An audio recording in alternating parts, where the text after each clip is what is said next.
सुबह सुबह कड़ाके की ठंड, हर तरफ कोहरा ही कोहरा नजर आ रहा था। सुबह के 5:30 बज चुके थे। दूर दूर तक कोई नजर नहीं आ रहा था। घर के सदस्य अपनी अपनी रजाई में घुसे हुए थे। पर यह क्या, घर की बहू कांता घर के पीछे की तरफ बने हुए बाड़े की सफाई कर रही थी। इतनी तेज ठंड के अंदर कांपते हुए हाथों से गाय का गोबर उठा रही थी। साथ ही मन कूड़ती जा रही थी, हे भगवान, जल्दी जल्दी सारा काम निपटा लूं, नहीं तो अम्मा जी मेरी जीना दुश्वार कर देंगी। ऊपर से तबीयत भी ठीक नहीं है। मन ही मन सोचती जा रही थी। कितनी ही कोशिश करी जा रही थी, पर हाथ पैर तेज चल ही नहीं रहे थे। 5:30 बज चुके थे। अगर 6:30 बजे तक ये काम निपटाकर नहा धोकर चौके में नहीं घुसी तो अम्मा जी का अपना राग शुरू हो जाएगा। 6:30 बजे तक तो बिस्तर में चाय चाहिए होती थी उनको।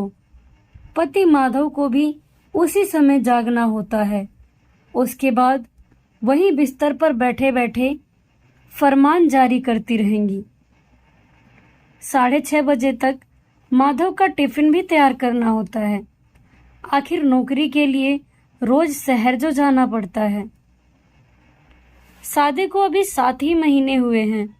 शादी से पहले कितना कुछ कहा था इन लोगों ने। बेटा शहर में नौकरी करता है, हमारे यहाँ तो नौकर हैं काम करने के लिए, गाय तक पाल रखी हैं, खूब दूध दही होता है, मगर हम तो ताजी चीजें ही खाते हैं। आराम से रहो, खाओ पियो मस्त रहो। सोचा था कि शादी के बाद पति के साथ शहर में रहने को मिलेगा, पर हाय रे किस्मत, कितनी ही कोशिश की थी कि कमरा लेकर वहीं शहर में रह लेते, लेकिन अम्मा जी के आगे किसी की नहीं चली। कहीं बहू बेटा शहर के हो गए तो वापस लौट कर नहीं आएंगे। आखिर बेटे को ही रोज आना जाना करना पड़ता है। माधव ने अपनी बड़ी बहन को भी कहा था कि अम्मा को समझाए, पर उसने तो माधव को ही लताड़ दिया।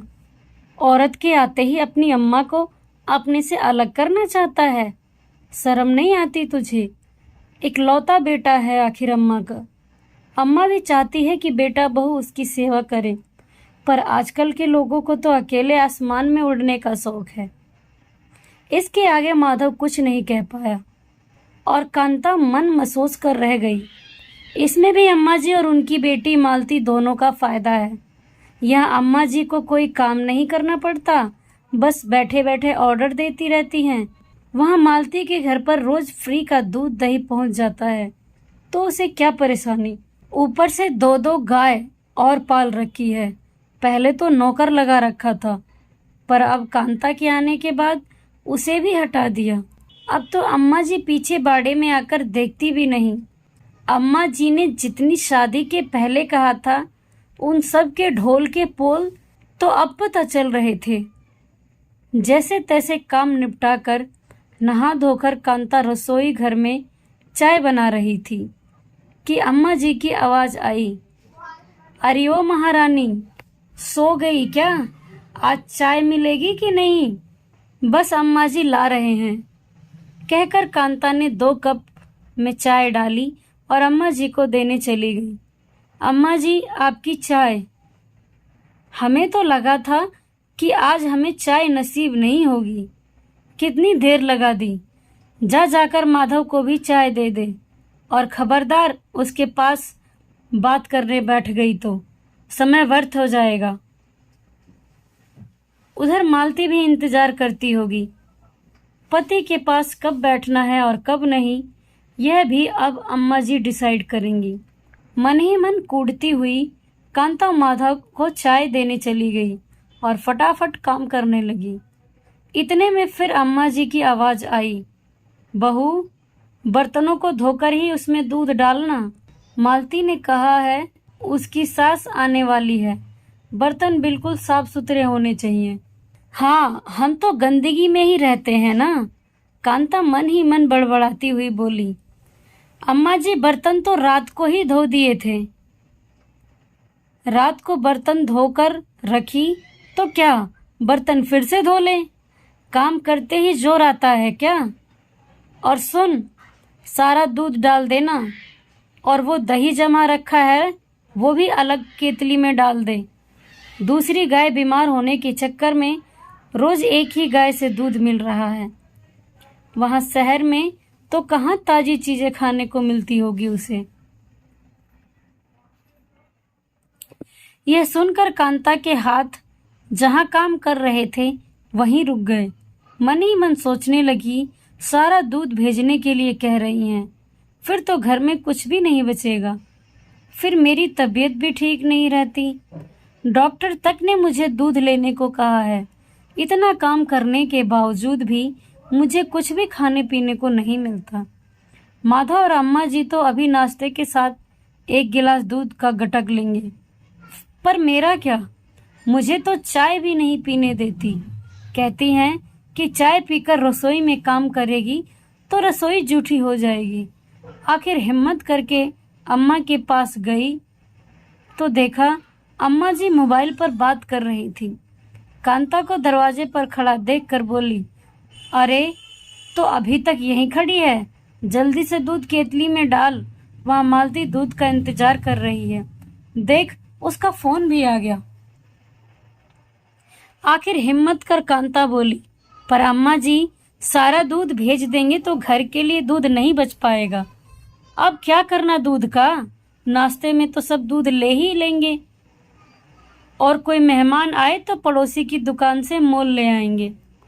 पर अम्मा जी, मुझे बहुत कमजोरी हो रही है, और आपको पता ही है कि डॉक्टर ने कहा था कि सुबह शाम एक गिलास दूध ले लिया करो। हो, कुछ नहीं होता। शरीर को जैसा बनाओगे वैसा बन जाता है।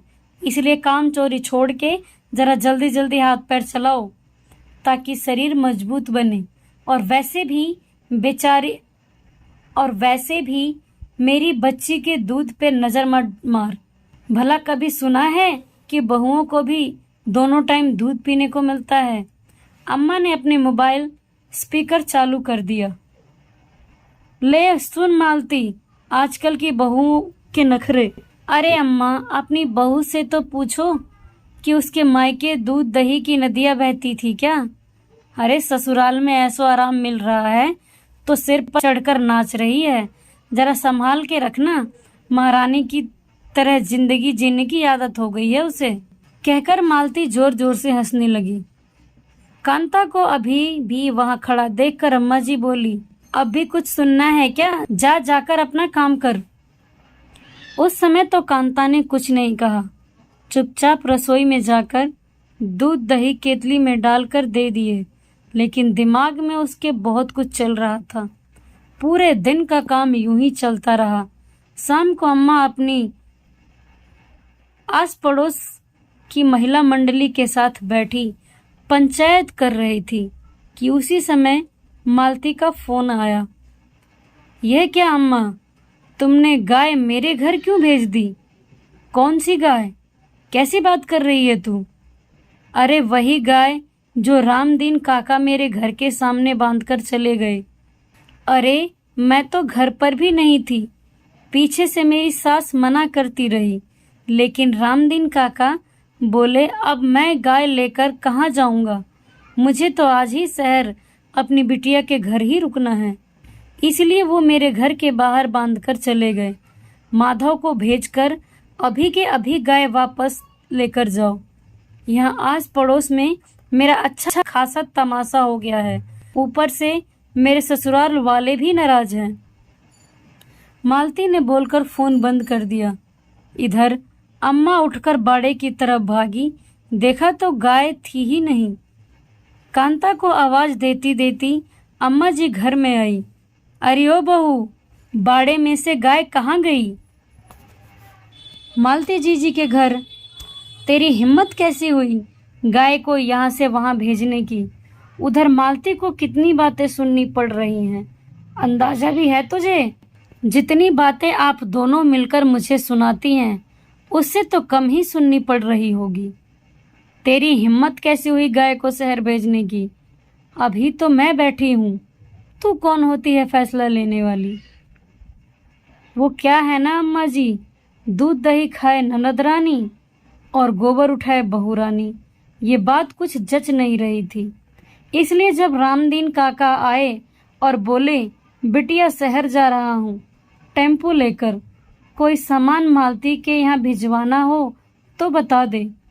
तो मैंने सोचा गाय को वहीं भेज दूँ, जिससे जीजी को इंतजार भी ना करना पड़ेगा और मुझे इतनी ठंड में गोबर भी नहीं उठाना पड़ेगा। और वैसे भी अब हमसे ना होगा ये सब। बड़बड़ाती हुई अम्मा माधव को फोन कर गाय को शहर से लाने का बंदोबस्त करने लगी। आखिरकार माधव गाय को रात को टेम्पू से शहर से लेकर आया। गाय को बाड़े में बांधने के बाद ही अम्मा ने अपने पुराने नौकर को फोन कर दूसरे दिन से काम पर आने के लिए कहा। इधर मालती की सास ने भी मालती को खूब डांट लगाई। लेकिन इस पूरे वाक्य में एक फायदा तो हुआ कि अब अम्मा जी को ये समझ में आ गया था कि बहू अब चुप नहीं रहने वाली। इसलिए अब वो खाने पीने पर भी टोक नहीं करती और बेवजह के तानाकसी भी नहीं करती। दर्शकों, ये कहानी आपको कैसी लगी हमें कमेंट कर ज़रूर बताएं। यदि अच्छी लगी हो तो लाइक करें और अपने दोस्तों के साथ शेयर करें। यदि आप हमारे चैनल पर पहली बार आए हैं तो हमारे चैनल को सब्सक्राइब करना ना भूलें। तो मिलते हैं अगली वीडियो में एक नई कहानी के साथ। धन्यवाद।